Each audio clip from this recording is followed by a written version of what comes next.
O capítulo 11 é a volta, a construção da Torre de Babel, como também a descendência de Sem. Nós nem vamos ler toda a descendência de Sem, que foi o nosso primeiro plano de abordagem desse capítulo. E aquela sequência de nomes, né? A gente nem consegue falar muito bem, mas a gente vai começar a leitura e terminar só com o finalzinho da descendência. Então vamos lá. Capítulo 11, versículo 1. Ora, em toda a terra havia apenas uma linguagem e uma só maneira de falar.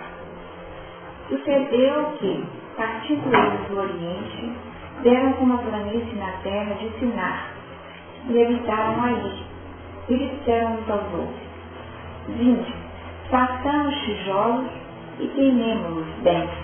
Os tijolos serviram-lhes de pedra e o betume de argamassa.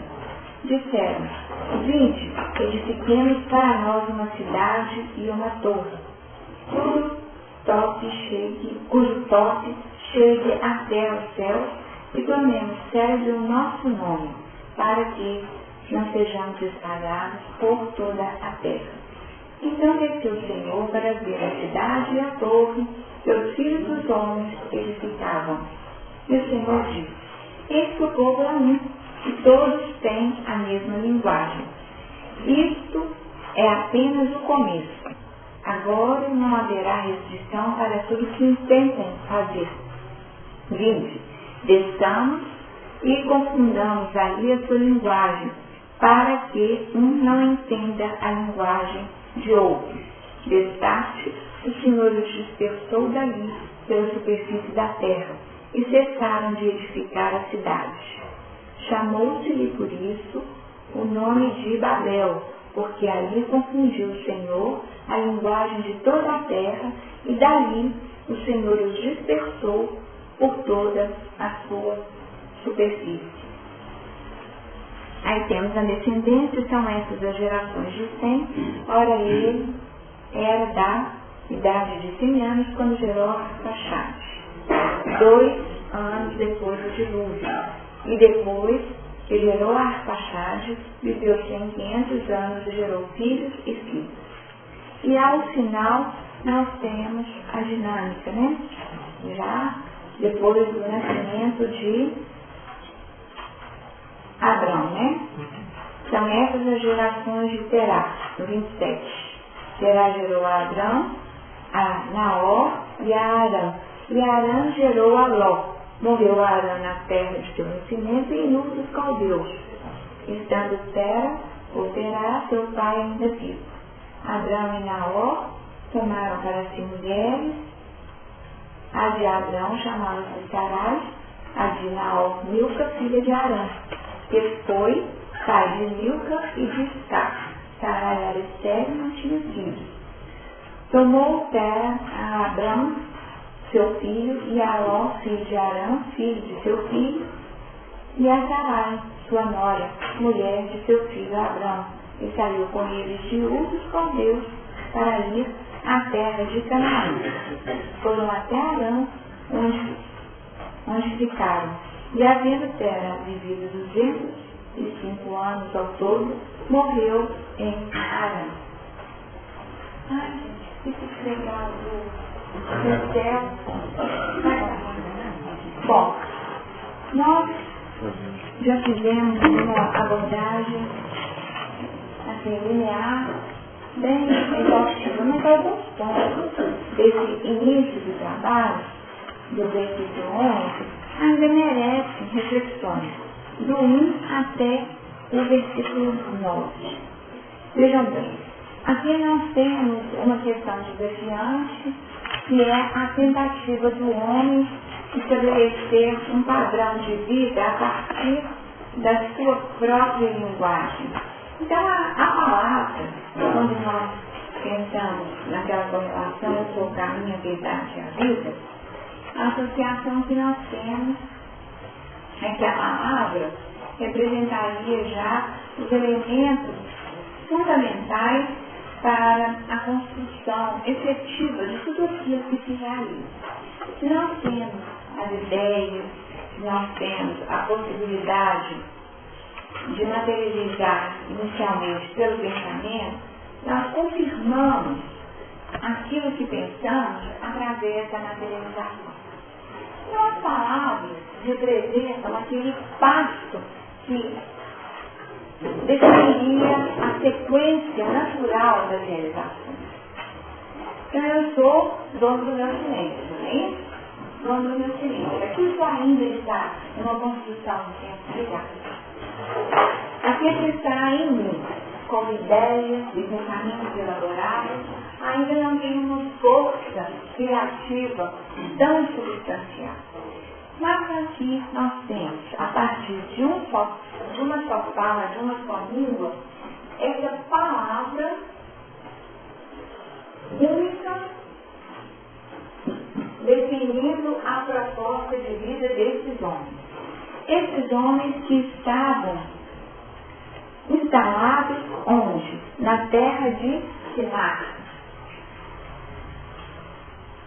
Só para resgatar historicamente para ter comentado aqui, rapidamente. A terra de Sinar era o reino rebelde de Nimrod. Né? Aqui nós temos uma relação de um filho, de uma genealogia que nos remete a Cão. Cão define um filho rebelde. Qual é a rebeldia de Cão? Do meu jeito. Tá? Então nós poderíamos falar assim, tem que ser do meu jeito. Se não for do meu jeito, não resolve. E qual era a proposta? Dizendo que Nimrod, ele foi poderoso caçador diante de Deus.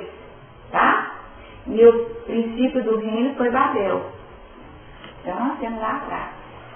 Foi esse rebelde que queria realmente uma definição e como caçador, ele promove uma condição de fama. Foi valente caçador, o qual começou a ser poderoso na terra. Poderoso.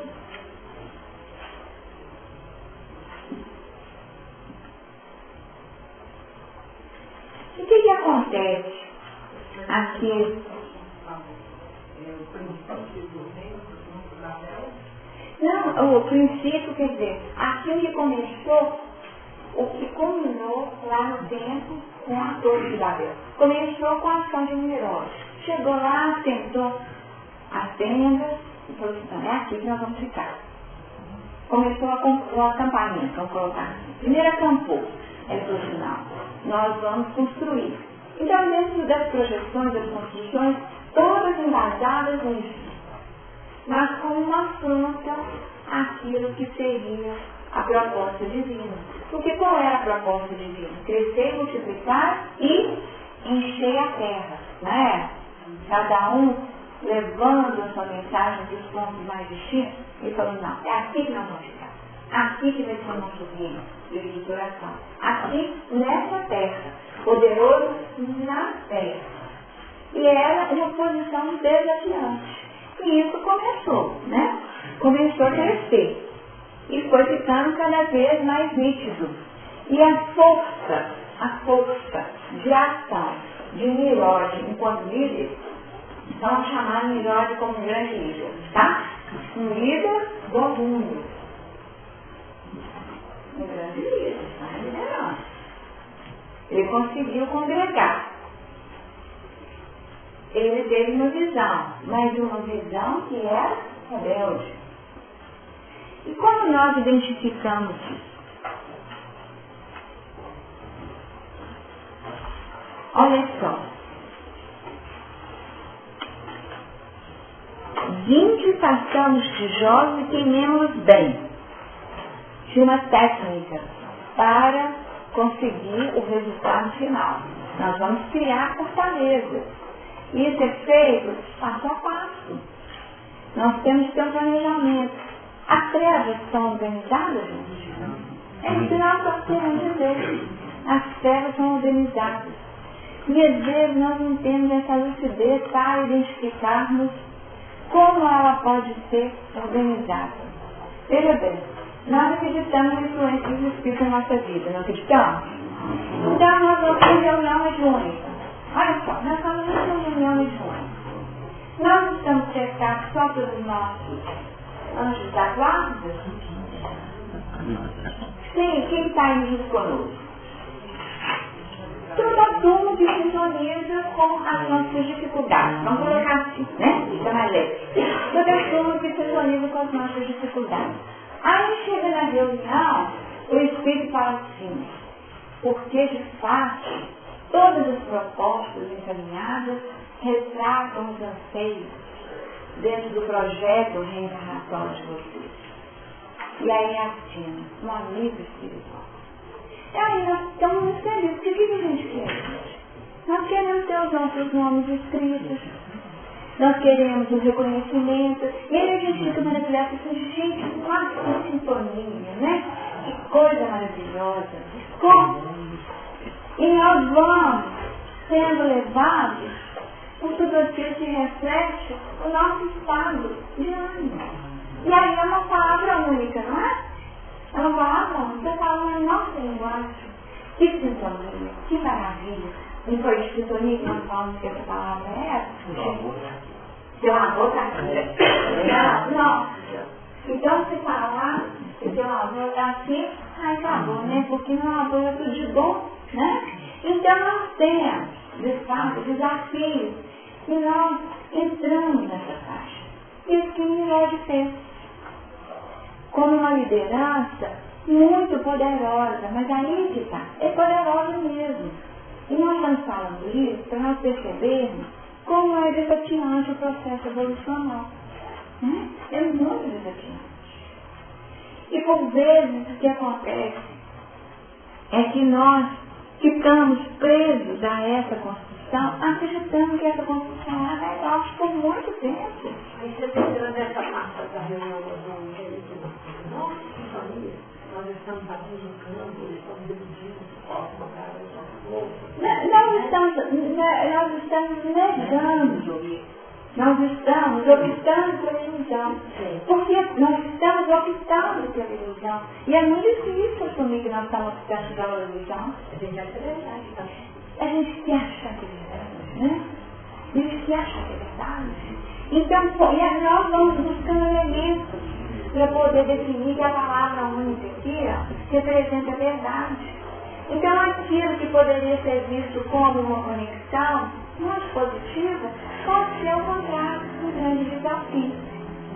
E a construção vai ficando cada vez mais forte, né?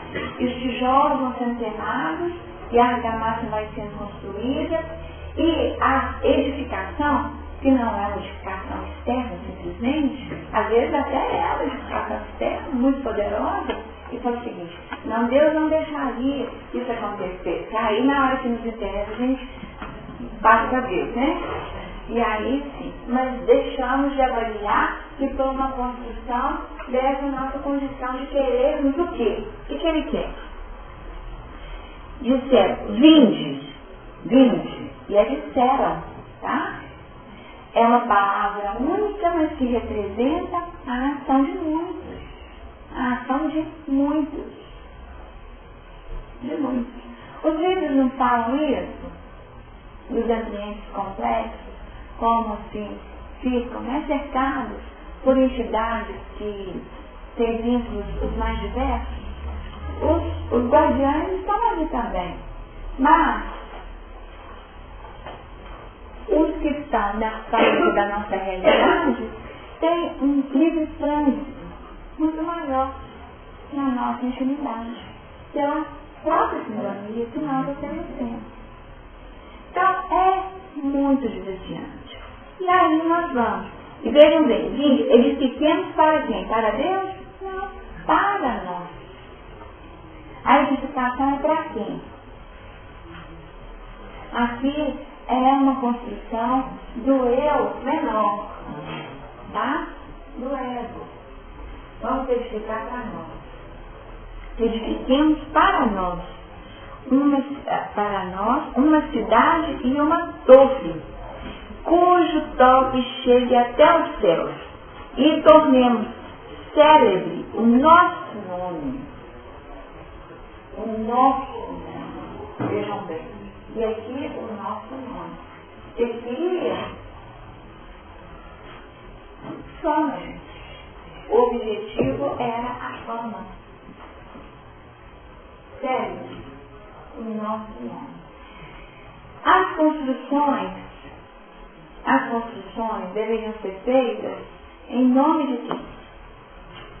De Deus, não é? Não é em nome de Deus. Todo trabalho, e nós fomos colocados na Terra com que objetivo? Qual seria o objetivo da nossa trajetória? Não é retomarmos do caminho para a comunhão com Deus? Há aqui algum indício dessa proposta? A proposta é toda contrária. Ela é toda concreta. Toda pessoal. Toda pessoal, é dinâmica. Tá? Então é uma construção toda pessoal. Então eu quero que o meu nome seja famoso. E aqui era a proposta coletiva daqueles que estavam na faixa. O que eles esperavam da torre? A torre, cujo tope chega aos céus. Por quê? A torre, gente, o que a torre é?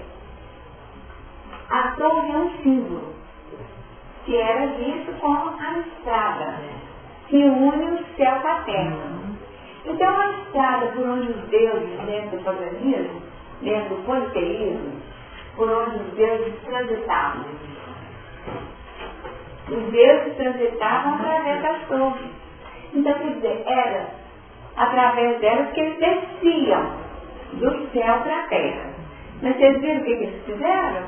Nós vamos fazer não uma torre para eles virem, para nós chegarmos. Tá? E nós vamos colocar uma cidade lá. Você vê que eles tinham esperança de chegar. E aí o Paulo fala.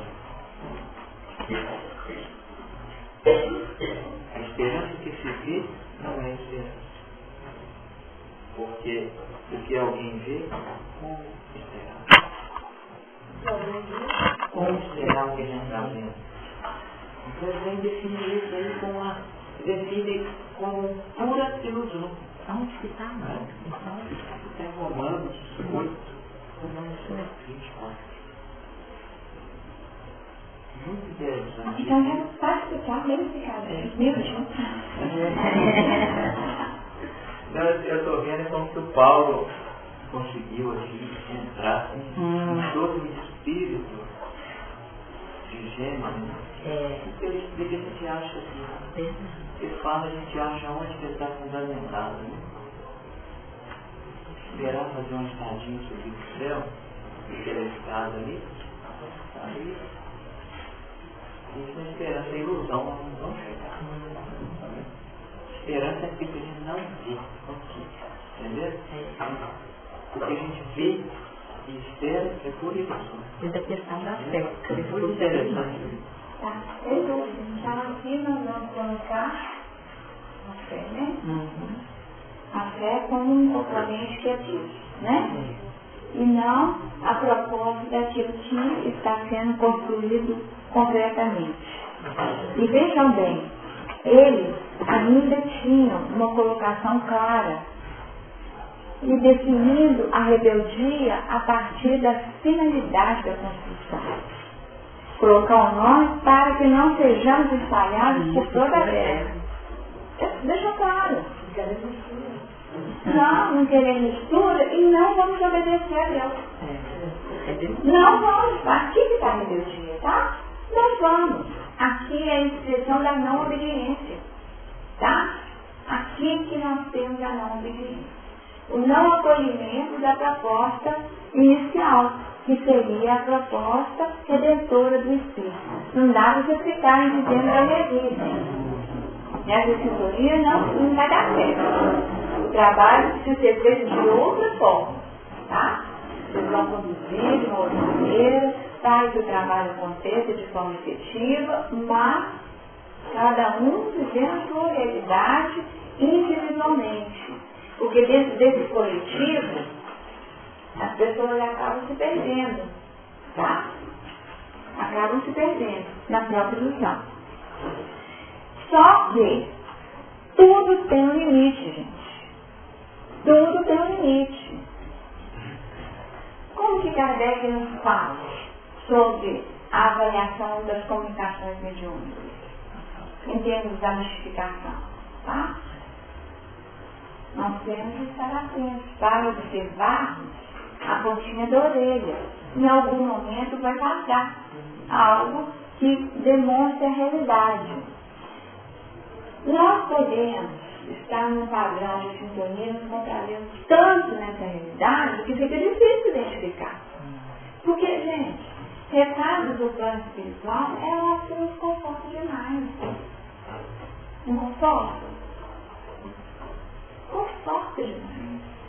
E é onde nos pega.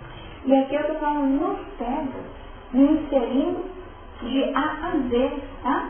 Todos estamos nessa condição no mesmo barco. Isso toca a nossa intimidade, né? Toca a nossa intimidade, alimenta aquilo que é a nossa carícia, né? Afetiva. Como muitas vezes frente a tantos desafios do dia a dia, nós entendemos, gente, sugestão, né? Consistência, um apoio, e aí vem nas palavras que são exatamente aquilo que nós queremos ouvir. Será que essa é uma expressão que vem do alto? Tem que passar o crivo, mas muitas vezes nós estamos tão iludidos que passar esse crivo é muito difícil. E aí vem por que aconteceu. Então desceu o Senhor para ver a cidade a todos. Então chega uma hora que vem a conferência, tá? Chega a hora, tudo tem limite. E o limite é definido pelo alto. Então a gente vai, né? Aí fala assim, não, ó, agora foi demais. Nós já vimos muita corda, tá? Foi demais. Então agora vamos dar uma checada, para checar o ambiente, como é que é. Aí vem checar. Então aí vem, e na verdade, é uma constatação, às vezes, complexa. E uma constatação, isso é apenas o começo. Agora não haverá restrição para tudo que intentem fazer. Olha só. Está estruturado demais. Eles já são senhores do pedaço. Estão dominando. Já é uma liderança com tamanho poder que não há mais como impedir a força de atuação desses elementos. Qual a única forma de ativar? Aí que veio o confundir, a dissensão, a separatividade. Porque se nós pensarmos, esses que têm essa força, o que eles fazem? O rebelde e esse tipo de liderança. Esse tipo de liderança consegue congregar e domina, a palavra é domina, às vezes de forma ofensiva, antes ela tem uma força. Agora nós somos dominados pela ilusão, né? Hoje nós somos dominados não mais pela força, mas pela ilusão. Porque atua no nosso psiquismo, né? Vendo aquelas construções e domina. Aí a misericórdia chega e fala assim, agora tudo vai longe. Então nós vamos precisar mexer nessa árvore. Não vai ser mais de novo, porque o Senhor mostrou e prometeu que não ia ter mais de novo, não foi isso? Então como que vai ser? Aí vem, vinde, desçamos e confundamos ali a sua linguagem. Então, o dilúvio hoje cedeu lugar à confusão. Quem tem razão? Hoje, quem tem razão? A democracia? A ditadura? Certo? O medo? Que hoje a gente busca a união. Que foi dizendo, Menezes falou, a unificação. A unificação. Então, a questão da confusão. Então, foi instaurada a confusão como um processo de saneamento da rebeldia. Denise, eu estava vendo aqui de manhã e eu venho aqui mentalizando, tá?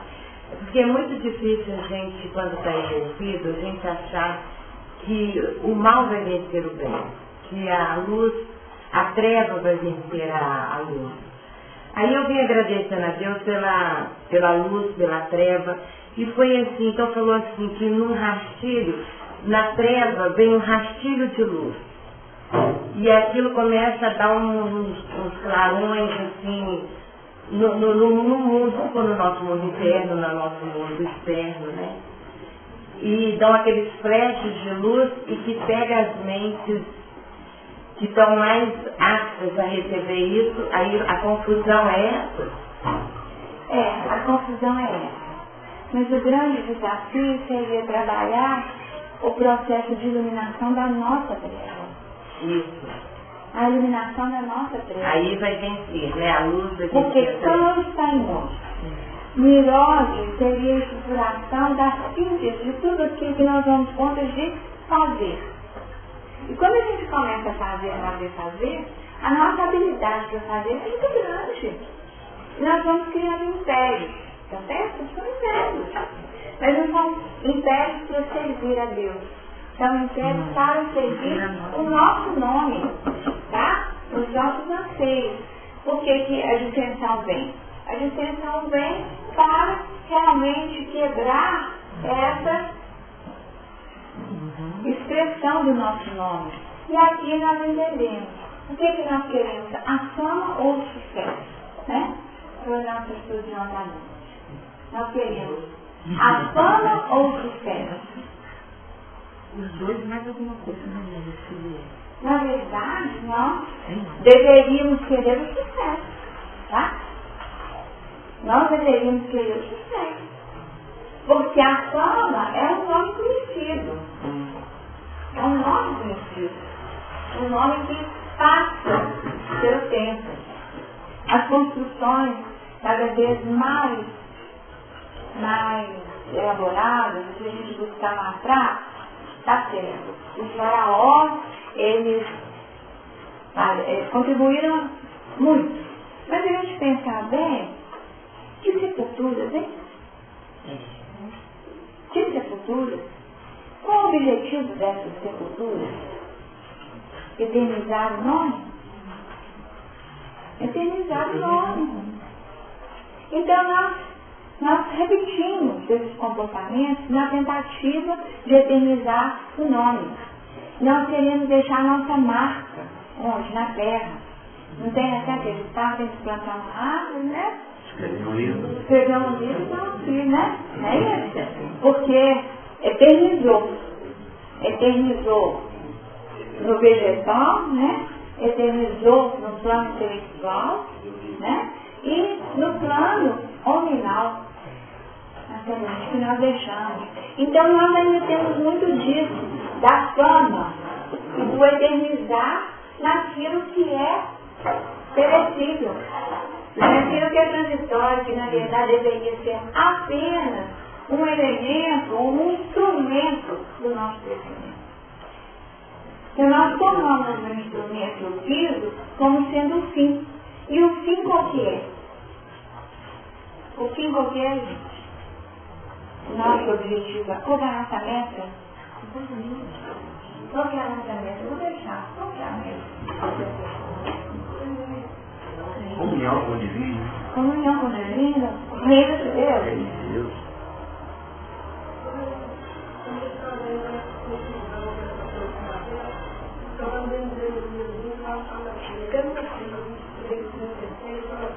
Cada um distribuirá a própria palavra. Jeremias 4?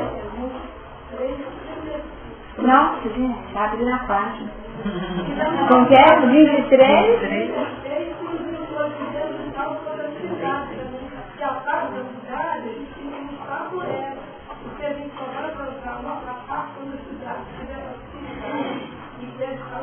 Eu vou ler, gente, vou ler. Vou ler aqui, porque aí pra gente ver como que pode ser. Então, Jeremias 23, eu vou ler a partir do 33, tá? Quando for este povo te perguntar, ou qualquer profeta ou sacerdote dizendo, qual é a sentença pesada do Senhor? Então ele dirá, vós sois o peso, e eu vos arrojarei, diz o Senhor. Quanto ao profeta e ao sacerdote e ao povo que disser, sentença pesada do Senhor, a esse homem eu castigarei, e a esse homem eu castigarei e a sua casa. Antes direis, cada um ao seu companheiro e a cada um ao seu irmão. Que respondeu o Senhor? Que falou o Senhor? Mas nunca mais farei menção da sentença pesada do Senhor, porque a cada um lhe servirá de sentença pesada a sua própria palavra. Pois torceis as palavras do Deus vivo, do Senhor dos exércitos, o nosso Deus. Assim dirás ao profeta, que lhe respondeu o Senhor? Que falou o Senhor? Mas, por que dizeis sentença pesada do Senhor? Assim o diz o Senhor. Porque dizeis esta palavra, sentença pesada do Senhor, havendo-vos eu proibido de dizer essa palavra, sentença pesada do Senhor. Por isso, levantar-vos-ei e vos arrojarei da minha presença, a vós outros, e a cidade que vos dei e a vossos pais. Porei sobre vós período perpétuo opróbrio e eterna vergonha, que jamais será esquecida. Então, a questão, né, gente? Quando nós questionamos que coisa esquisita essa Babel, não é? Então, nós poderíamos dizer que essa Babel foi a pesada, né, sentença. Que pesada sentença, nós poderíamos dizer, né? Mas o que foi isso? Gente, ó, vocês fiquem caladinhos, porque vocês não estão sabendo de nada, né? Vocês não têm a noção do que está por detrás disso. E se for de pesada sentença, é aquilo que a gente vai dizer, gente, mas se fulano está passando por isso, nós não temos essa tendência, acontecendo tantas coisas, vocês não sabem isso, não. Eu costumo fazer, infelizmente, eu falo assim, gente, mas quem diria, né? Julgamento, né? E depois uma pessoa tão boa atrás uma figura dessa, né? Não tem? A gente não fala isso, porque pessoa íntegra. E atrás umas pessoas tão perturbadas, de seu lado, de convívio tão próximo. Isso é pesado sentença? Não que eu falo pesado sentença do Senhor, não é? Mesmíssima coisa. Nós estamos questionando aqui todo o movimento que foi feito, no sentido de promover a dita confusão, a Babel, que representa aquele momento, tipo assim, ó, vai estar pedra sobre pedra. Tem que mudar tudo porque o movimento tomou rumos que agora não haverá restrição para tudo que intentem fazer. É a hora da intenção. Foi longe demais. Foi longe demais. Agora, não, vocês vão aumentar, nós não podemos nem falar. Falou lá no Jeremias, fala. Pois é, nós não podemos nem falar lá. Nós vamos ficar caladinhos. Nossa Senhora. E nós não vamos poder falar. Porque cada um com a sua, tá? Então o julgamento ele é particular. Cada um segundo a sua construção. Pensar a gente não dá conta, né? Então, quer dizer, mas como nós estamos estudando, né? E tentando entender, então isso seria, apesar da palavra, foi longe demais. Algo está prestes a acontecer. O que vai acontecer? Babel. Conclusão. Babel, sim. Tá folheando, gente? Eu também na Babel. Foi ótima a sua contribuição, gente. Né? Foi joia. A nossa 23, 33, 28.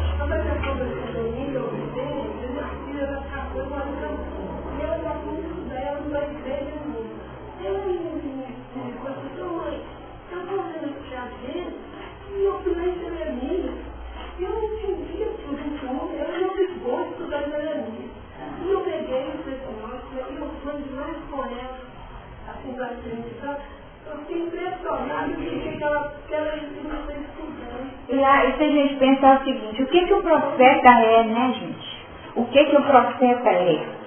Então, vamos colocar aqui a visão do profeta. Nós estamos falando. O profeta é alguém que viveu o passado, vê o presente, né? Ele vê o presente, mas ele não está preso aqui. Ele vê o futuro. O futuro que tem um passado conhecido, tem o presente, que ele está nele, mas ele vê o futuro também.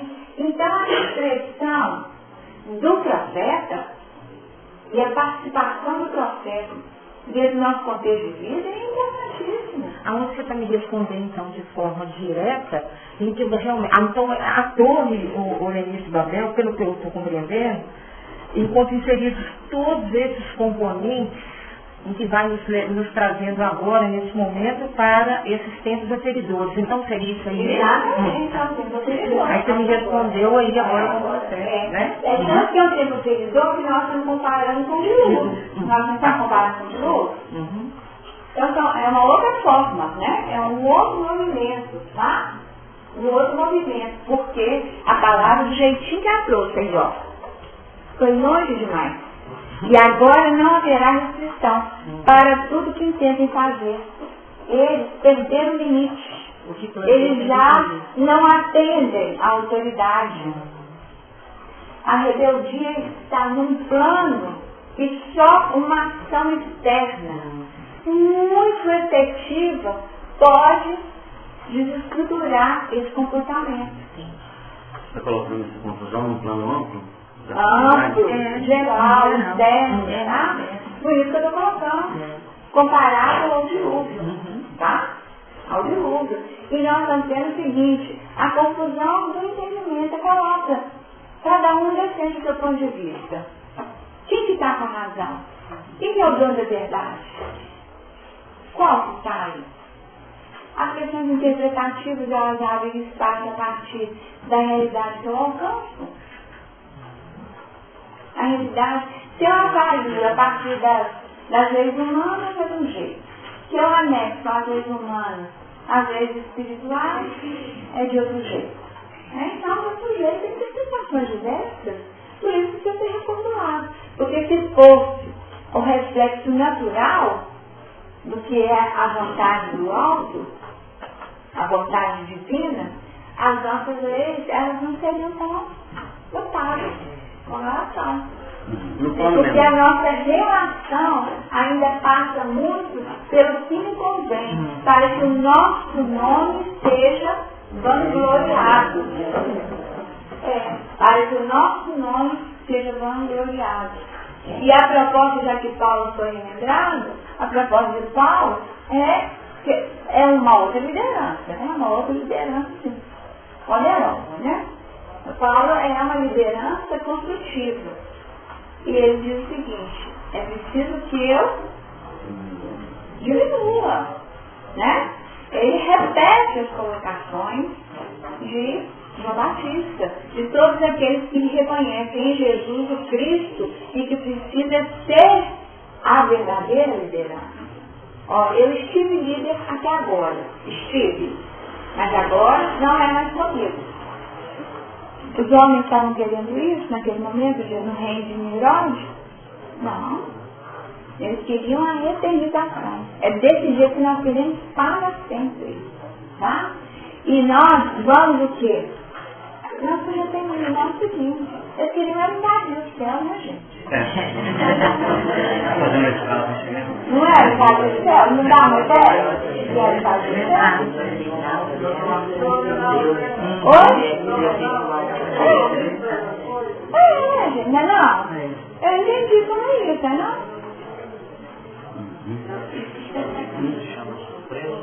Total. Gente, mas eles queriam isso, quer dizer, já que eles descem de vibração, a gente compra na tomada. Não é isso que dá pra entender? Curto caminho. Nós vamos pegar a nossa história, chegamos lá, fazendo nossa torre bem poderosa, chegamos no céu e nós vamos ficar só dominando a terra, não. Tá? Que aqui nós já sabemos. Então esse domínio da terra já vai. E aí a ação divina diz assim, não é bem assim. Não é bem assim. Então, que às vezes a gente vai lendo o livro espírito, tem hora que a gente começa até com raiva, né? Porque vocês não ficam, não, tem hora que a pessoa pelejando, tá assim, naquela peleja, né? Você está, aí peleja, tira o tapete aqui, peleja, faz gente, esse filho vai ter fim? Não é? Esse não vai ter fim, claro que vai ter fim, porque uma peleja atrás da outra, de todas as ordens, né? Aí você fala, onde é que está o das águas, né? Ele não interfere, aí ele não faz alguma coisa a favor. Aí vai. Aí de repente, nem seja no momento da morte, né, gente? De repente, só que lembro de um caso que me veio aqui na memória, rapidamente. Uma situação, o livro é esse, na verdade, que é Painéis da Obsessão. Não sei se é esse, tá? Fica aí no livro. Uma atuação espiritual violentíssima. Um plano obsessivo, marcação cerrada. E a proposta da entidade, vamos falar da Ivone que ligou. A Ivone que aí está, naquela trilogia da Ivone, que aí esse fica fácil, que é a mesma ideia. E aí a gente lê no livro. Então a Ivone, o que acontecia? Ela estava sob um assédio espiritual muito grande, ciclos do passado, espíritos que não perdoavam, muita marcação, e ela vivendo uma série de experiências dolorosas.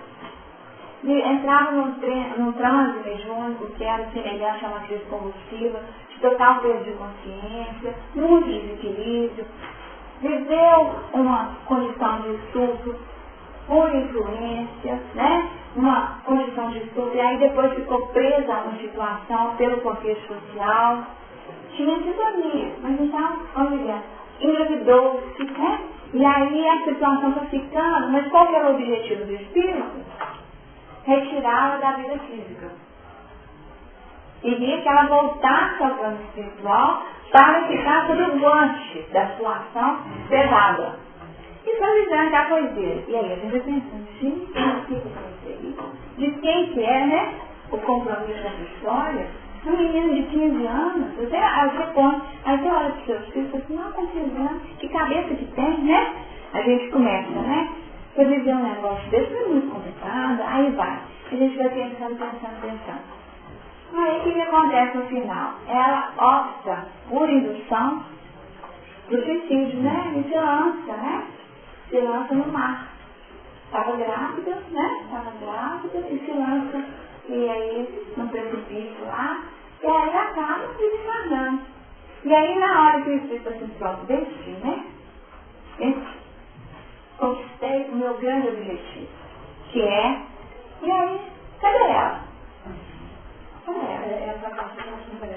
Cadê ela? Né?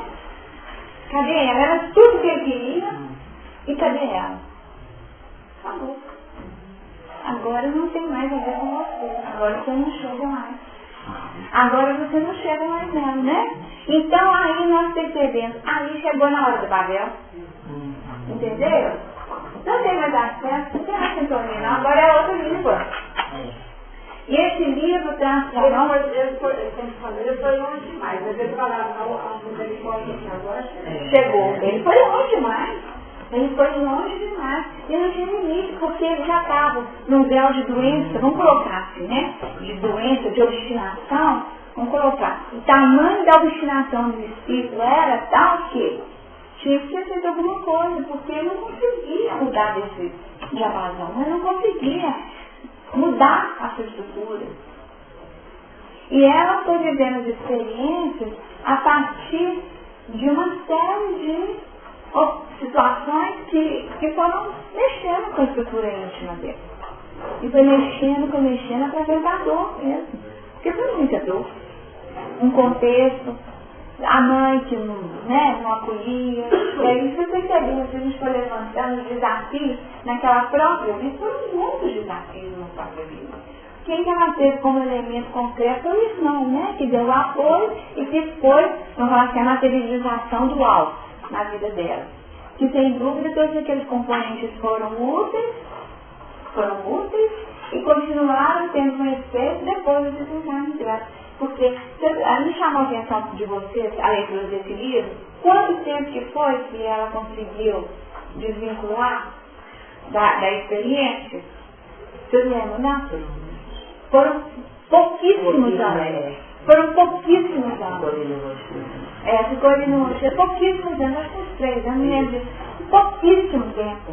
Aí eu falei, gente, a gente fica vendo que espírito fica vagando. Tempos e tempos, o que aconteceu? Mas a intercessão é tanto que ela foi puxada de lá pelas orações do irmão e do que havia sido um agente do estupro já, vamos falar assim, da queda dela, né? Em termos da faixa vibratória e entrar no sintonia de novo com o elemento. Porque ele caiu a ficha. Que ele queria casar com ela, ele queria que ela não caminho do jeito que ele queria, e aí optou por caminho que não deveriam ser, né? Utilizados. E aí nós observamos como existiam idades espirituais distintas. E a rebeldia do algoz, vou colocar entre aspas assim, era muito grande, né? Isso aí não dá para entender que quando ela ficou presa. Por o nosso julgamento é muito eu falo para vocês, não é muito duro a gente julgar, nós jamais pode. Jeremias, pesada a sentença. Aí nós vamos entendendo mais uma vez, gente, porque isso eu falei, gente, foi isso que eu aprendi sempre, quando eu li o livro. Eu falei,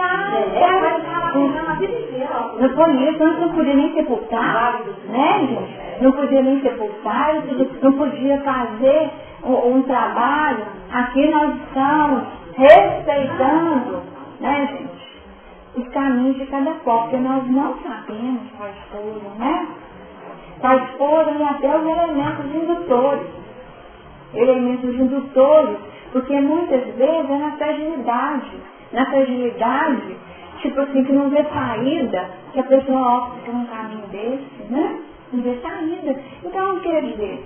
Qual que é mais comprometido? O que seguiu sem saída e falou, nossa, não dou mais conta, né? Como que eu faço por sair disso? Não dou mais conta. Ou aquele que está tripudiando em si. O algoz permaneceu no inferno dele, foi? No inferno dele do ódio, da vingança, no circuito fechado, crela. Tá bom? Sim.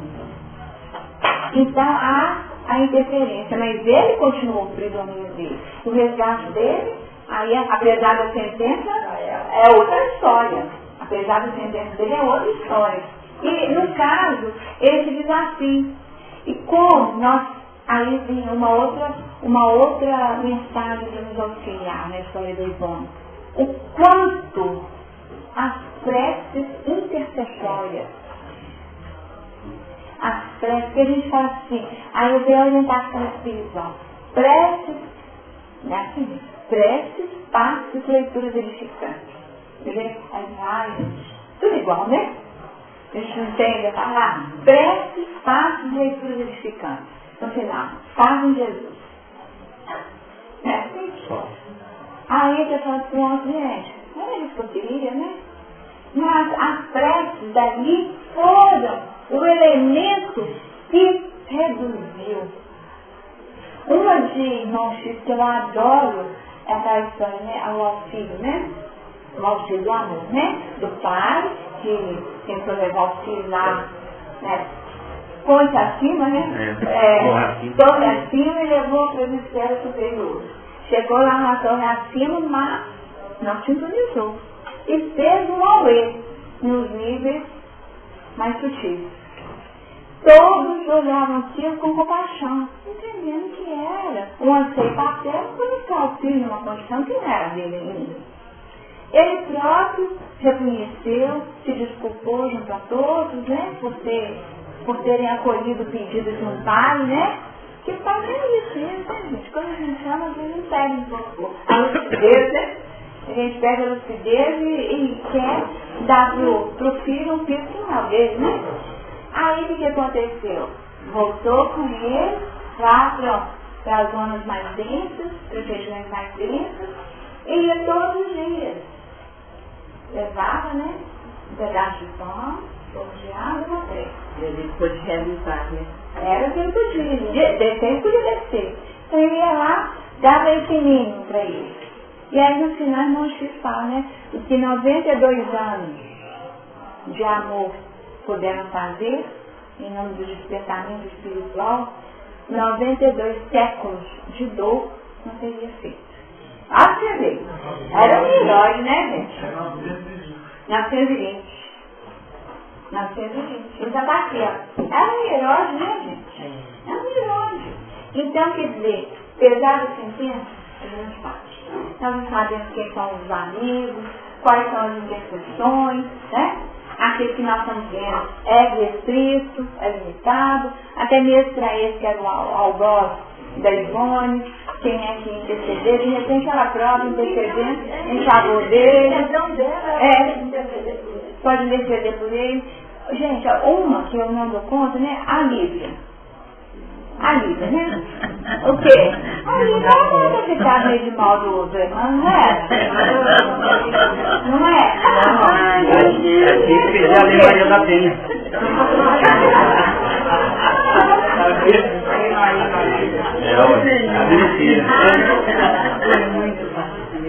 Então, gente, ela podia ter ficado de mal dele, não podia? E tripudiar um chiquinho e falar assim, meu querido, sinto muito, mas vai demorar mais um pouquinho para você chegar aqui, né? E no entanto, a gente quer dizer, é muito diferente a condição de estar numa condição superior. Porque nós ainda dimensionamos a partir do nosso olhar muito restrito, né? Eu fiquei de mal dele por conta dela muito tempo. Também a dor, né? Então, quer dizer, a nossa humanidade, né? Então, já que nós somos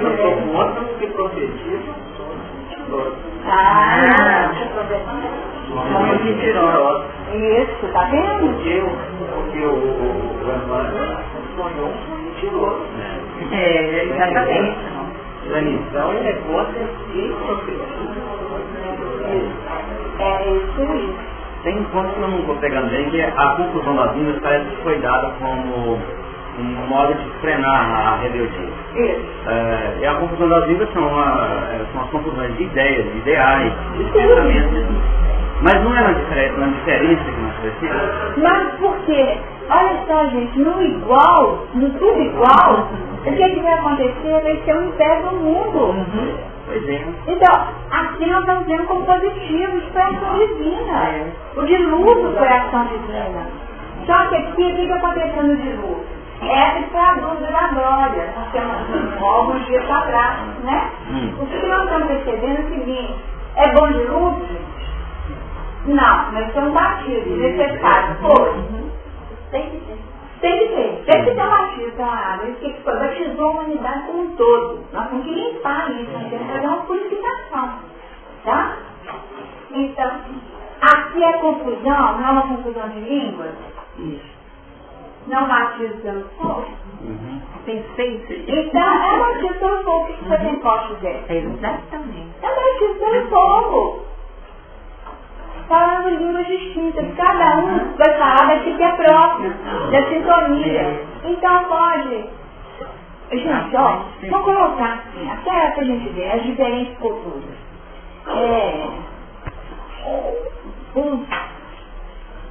Os ninjas, não, samurais. Quando pedia uma batalha, o que eles tinham que fazer? Suicidar, não é? Outros, assim, perderam o emprego, perderam a honra. tem justificativa para poder, outras culturas, vamos colocar, tem muitas culturas diferentes que vêm ter.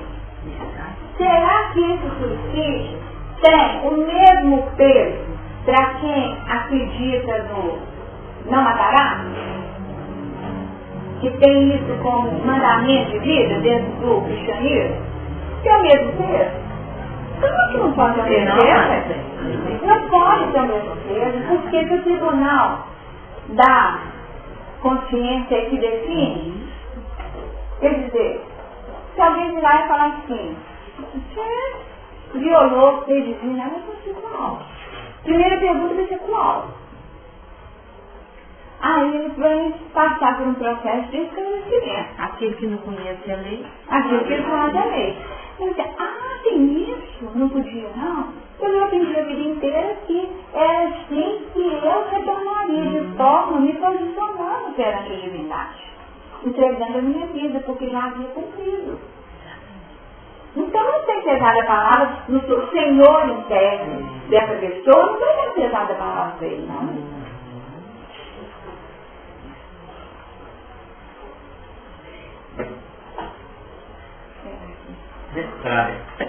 Aqui, difícil isso que eu vou falar, mas aí é um será. Será que? Assisti um filme recentemente mostrando como que é o preparo emocional e a instrução dos homens bombas. Eu pensei nisso, é capítulo interessante. Dos homens bombas. Homens bombas? Gente. Assistiu também, né?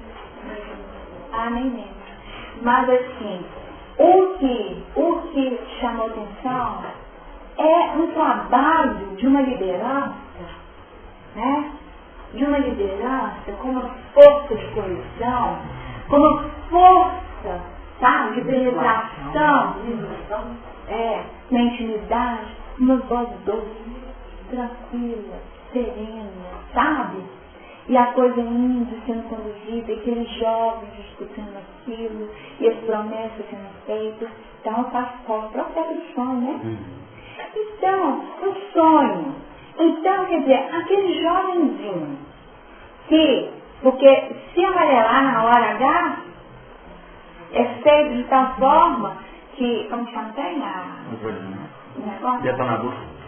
Eu esqueci lá, o penha, que coloca no dedo, fica no dedão dele, amarrado, tá? Na mão.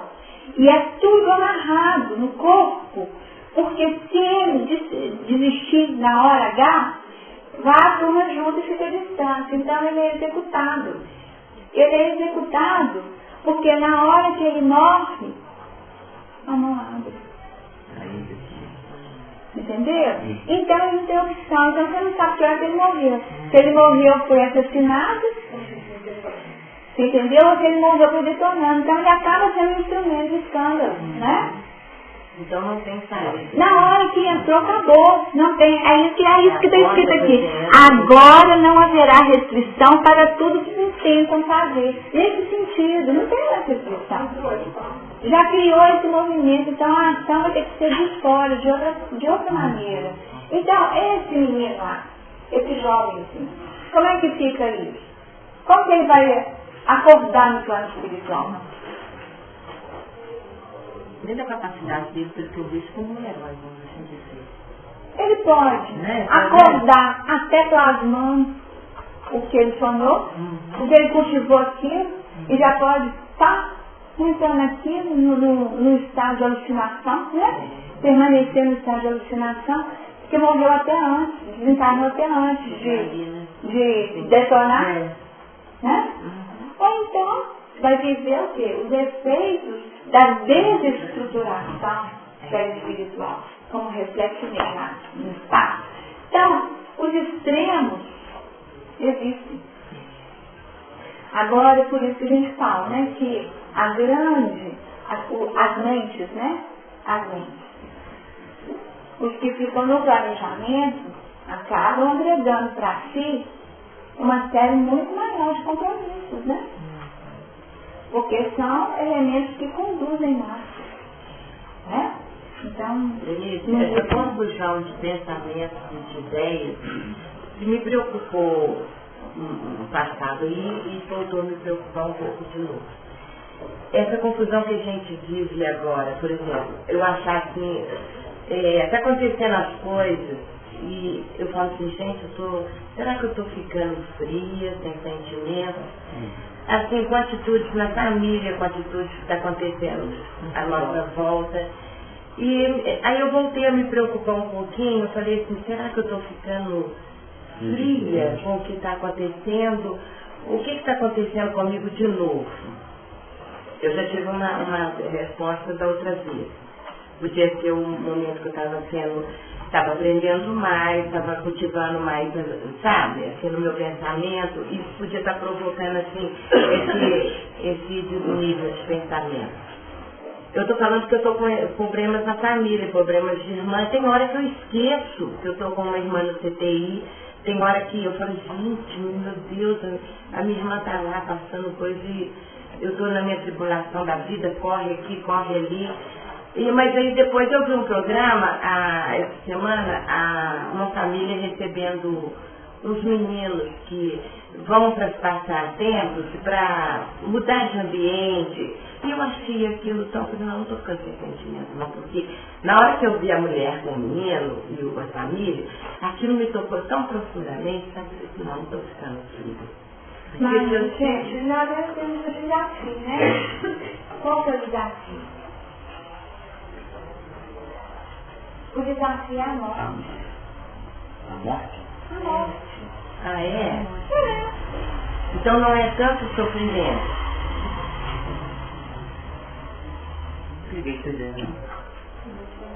Olha, qual a grande provação da vida física? Deve se encarnar. Você ama uma pessoa profundamente. Vai desencarnar? Aí, será que tem vida depois da morte? Será que eu vou reencontrar? Como se vai acordar? Será como que vai ser isso? E a minha morte? Gente, a grande provação da vida física, a grande provação da vida física é a gente lidar com a finitude. A preocupação do próprio envelhecimento. Tudo! É a morte. Olha, porque qual foi a rebeldia? Queria colocar um nome lá para eternizar o nome. Não, mas aí eterniza pelo menos o nome. Aí a ideia, como fica. E a morte para nós é muito desafiante. Então, muitas vezes, nós nos defendemos da morte tentando nos afastar das situações que nos aproximam dela. Pode ser uma estratégia de defesa pessoal. Tá? Quer dizer, o que eu vou fazer? Eu não posso fazer alguma coisa? Você pode fazer alguma coisa? Nada. Não pode. Você não sabe receitar para isso. Não tem acesso a ficar lá. Você ainda não é um espírito que detém a força curativa da transformação. Então, o que você efetivamente pode fazer? Só olhar para ela. Então, é um limite. A morte nos lembra o nosso limite de vida. Então, quer dizer, nós podemos ir até um certo ponto só. E será que não lembrar sempre, igual eu fico assim, para não entrar em contato? Mas não lembrar sempre, nós podemos, dá tempo de estar lembrando sempre? Não. A vida não quer isso. São tantos os desafios que, afinal de contas, nós somos convidados a viver a vida onde a vida nos coloca. Não é? Então, certo?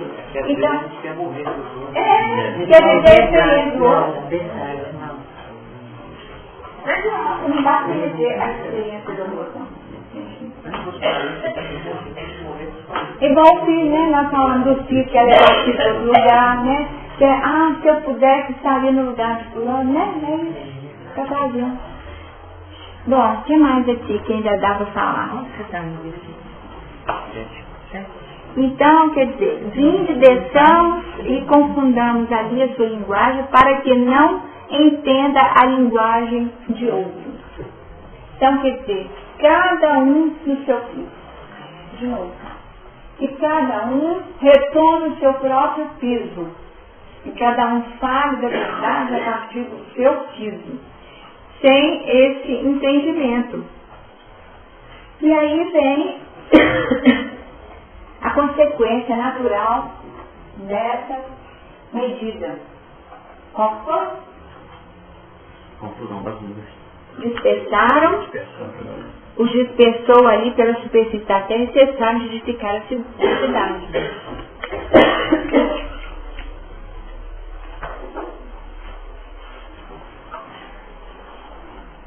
Deixaram de edificar a cidade. Não uma cidade, não.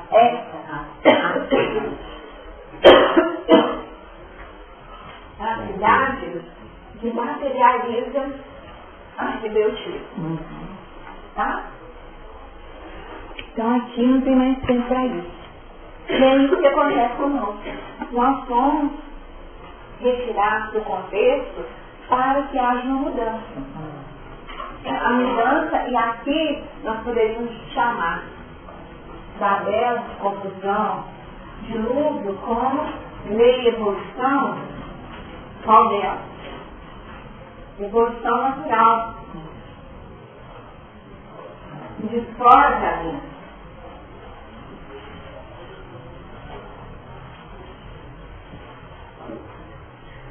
Discorda, cara. Não vai ter nem espaço para ter mais. Não vai ter, não. A retirada total da morte. Então, acabou. Aí você vai para lá e vai ver. E acabou. Agora é fim de experiência nesse sentido. Tá? O que mais que nós ainda podemos tirar daqui? Chamou-se-lhe por isso o nome de Babel, porque ali confundiu o Senhor a linguagem de toda a terra, e dali o Senhor os dispersou por toda a superfície dela.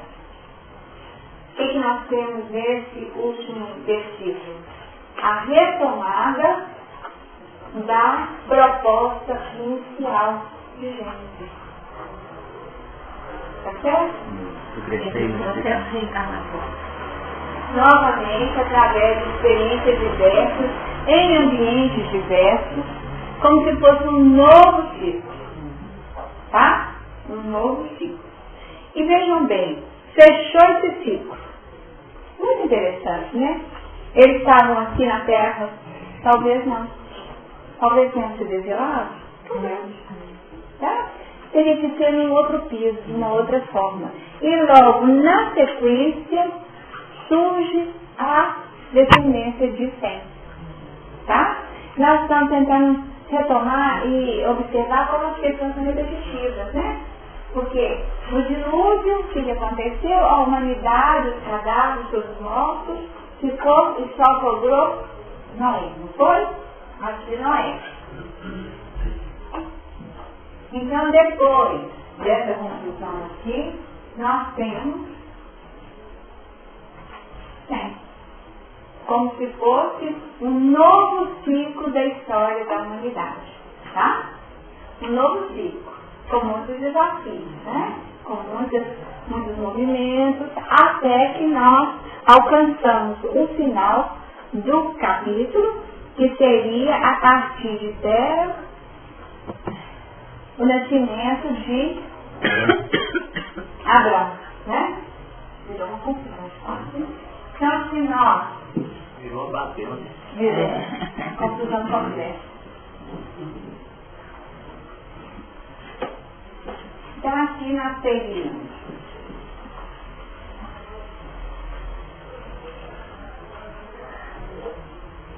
o dilúvio Noé, e em Babel nós temos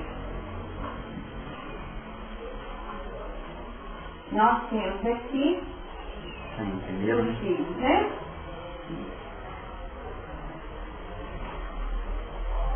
Sem Cã e Jafé, né? Nós temos ali. Aqui, depois de Babel, nós retomamos e essa dinastia chega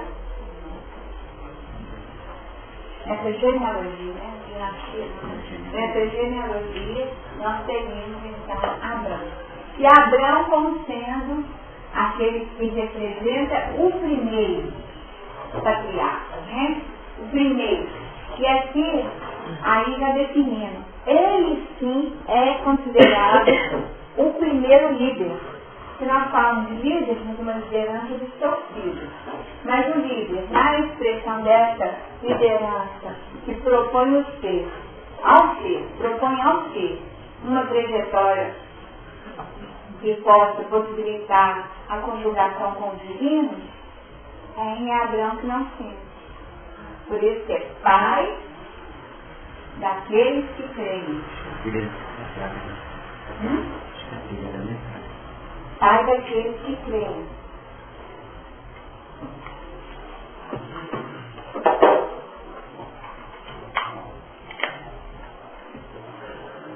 Bom, aí sim nós estaríamos dentro da proposta que seria a proposta dessa fé como expressão do entendimento do sentido deste nome, né?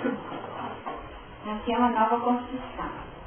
Aqui, qual que era a fé do reino de Nimrod? O que eles acreditavam?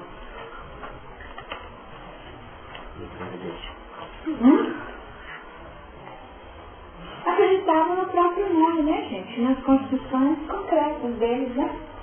Não é? Bem concreta. Tudo na concretude, uma cidade, uma torre, colocar nosso nome, vamos eternizar. Então, era uma fé naquilo que se vê. Eles só acreditavam naquilo que eles viam, tá? E aqui, nós temos que trabalhar como que a doutrina espírita nos apresenta o entendimento da fé.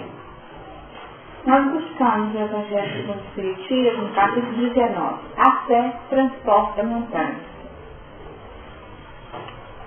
Nesse capítulo 19, nós temos alguns itens. Poder da fé, a fé religiosa, condição da fé inabalável, parábola da figueira que secou, instruções dos espíritos, envolvendo dois textos. A fé, mãe da esperança e da caridade, a fé humana e a fé divina. Kardec inicia comentando a passagem da cura do jovem lunático, registrado em Mateus, no capítulo 17, nos versículos 14 a 20. Nessa abordagem, nós temos a seguinte fala: quando ele veio ao encontro do povo, um homem se aproximou e, lançando-se de joelhos aos seus pés, disse: Senhor, tem piedade do meu filho, que é lunático e sofre muito, pois cai muitas vezes no fogo e muitas vezes na água. Apresentei-o aos teus discípulos, mas eles não o puderam curar. Jesus respondeu, dizendo: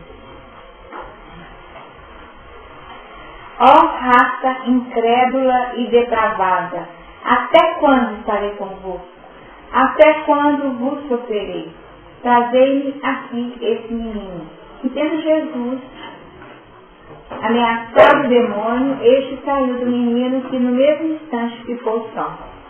Os discípulos vieram então ter com Jesus em particular e perguntaram: por que não podemos nós outros expulsar esse demônio?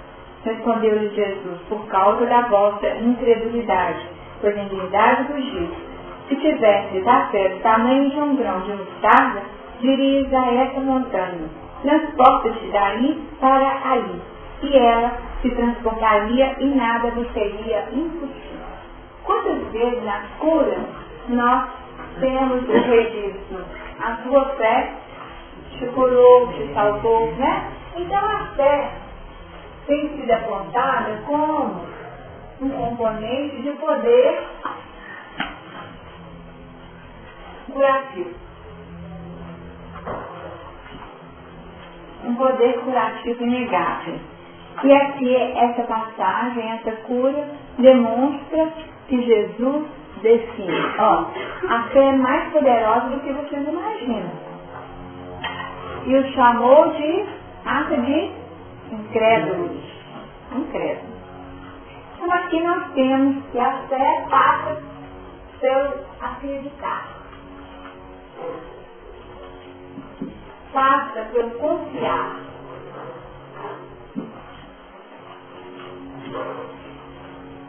Esses estados íntimos podem operar no indivíduo numa posição íntima muito efetiva, porque é uma certeza de alcançar o que Deus chama de meta, tá? A meta. Uma posição para qualquer isso, né? Então, é acreditar, é confiar, mas é certeza. Vai dar certo. Isso vai acontecer. É assim que eu quero, né? Então, essa fé faz com que a vontade, é assim que eu quero que aconteça, faz com que haja uma atuação a favor do projeto. Você mobiliza suas forças no sentido daquilo que você acredita. Tá? Mas isso não se tratando de questões materiais. Se transportar a montanha seria uma visão material do processo. E Kardec, ao comentar, deixa muito claro que nós deveríamos tomar pelo lado moral. Tá? Tomar pelo lado moral essa certeza, essa lucidez desse determinado tipo. E vejam bem que ele nos diz, Kardec, esse comentário de Kardec. Ela dá uma espécie de lucidez. Olha só, você está falando de visão, vê, não vê? Como é que é a história? Vê, não vê? Paulo falou que não vê, né? Não vê. Só que aqui Kardec fala assim, dá uma espécie de lucidez. Você não viu. Mas é uma lucidez que permite que se veja em pensamento, que se permite que se veja em pensamento a meta que se quer alcançar e os meios de chegar lá, de sorte que aquele que a possui caminha, por assim dizer, com absoluta segurança.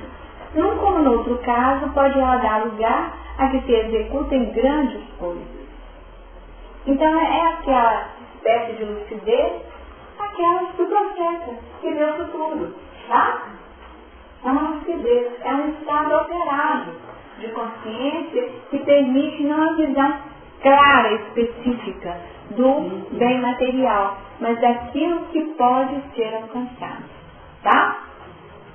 Então aqui nós já percebemos que fé é algo que transcende a concretude. E Kardec nos adverte. Porque quando a gente fala assim, eu quero atingir determinada meta. O eu quero, gente, não estou falando com ninguém. Esse eu quero não tem um pouquinho de semelhança com o neurótico? Não tem?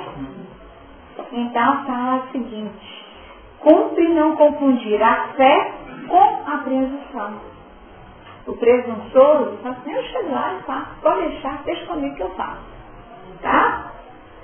A verdadeira fé se conjuga à unidade. Aquele que a possui deposita mais confiança em Deus do que em si próprio. Isso. Aí é a palavra de Deus. Mas dentro de uma outra conotação. Então, qual a palavra? Qual que é a comida? Né? Fazer a vontade de Deus, né? Então, a minha comida, o meu sustento, o que me mobiliza, o combustível existencial, é essa entrega da minha vida a Deus. É em Deus que eu tenho confiança. E ainda nos esclarece o seguinte, que o poder da fé na ação magnética é algo inegável. Nós falamos das intercessões das preces, né? Preces, passos e leituras edificantes, né? Então, quer dizer, os passos aqui, nessa ação magnética, que tem toda a condição aqui, ó. Daí decorre que aquele que é um poder fluídico normal junta ardente fé, certeza, confiança, crença, pode, só pela força da sua vontade dirigida para o bem, operar esses singulares fenômenos de cura e outros, tidos antigamente por prodígios, mas que não passam de efeito de uma lei natural. Então nós saturamos, né, os fluidos com esse poder, com essa certeza, com essa condição que promove uma mudança na estrutura daqueles elementos fluídicos que podem atuar diretamente no corpo enfermo ou até em conexões espirituais, mudando e promovendo até uma certa confusão, tirando da sintonia, né? Tira da sintonia. E eu posso ver, o que aconteceu? Eu não estou conseguindo mais ver fulano. Fulano está envolvido numa capa fluídica de proteção e fica invisível. Descansado. As orações, essas orações que a gente às vezes recebe, né? Arcanjo Miguel, não tem?